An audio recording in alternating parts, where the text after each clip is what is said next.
எனக்கு ஒன்று மட்டும் புரியல. இப்போ இந்த ஃபாஸ்ட் டேக் ரிவிஷன்ஸ்னால யாருக்கு என்ன லாபம்?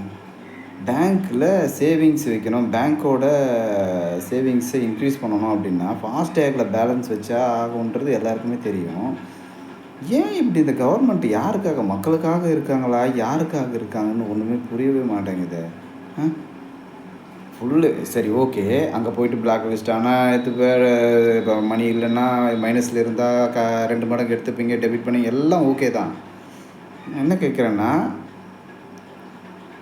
ஃபாஸ்டேக்னு சொல்லியிருக்கீங்கள்ல, நான் அங்கே எவ்வளோ நேரம் வெயிட் பண்ணதுக்கப்புறம் என்ன எக்ஸம்ஷன் கொடுப்பீங்க? நான் அது ஏதாவது பண்ண முடியுமா? எனக்கு அங்கே வெயிட் பண்ண டிராஃபிக்கே இருக்காமல் பண்ண முடியுமா? அதெல்லாம் முடியாது. அப்படி தானே? அதெல்லாம் முடியாது. புரியலப்பா. ஒரு டோல்லையாவது ஒரு செகண்டில் போக முடியுதா? பாஸ் பண்ண முடியுதா? அதுக்கான சொல்யூஷன் எதுவுமே கிடையாது. ஆனால் பேங்க்கோட இதை இன்க்ரீஸ் பண்ணணும், அவங்களோட இதை பண்ணணுன்றதுக்காக இப்போ இந்த மாதிரி ஒரு சிஸ்டம். வேறு எந்த கான்செப்டும் இல்லை.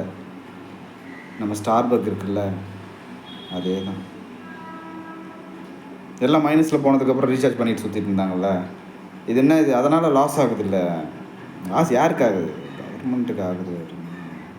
ரொம்ப இதுவாக சுற்றிக்கிட்டு இருக்கானுங்க சார். அதுக்கு எதனா பண்ணணும். ஜிபிஎஸ்ன்னு சொல்லிட்டு இருந்தானுங்க, அதை ஊட்டி மூட்டு இப்போ இதை எடுத்துகிட்டு வந்துட்டானுங்க முன்னாடி. முடியலடா அப்பா சாமி, எங்கே தான் போய் முடிய போகுதுன்னு தெரிலடா. கதறானுங்களா, கதறி சாவடிக்கிறாங்களா.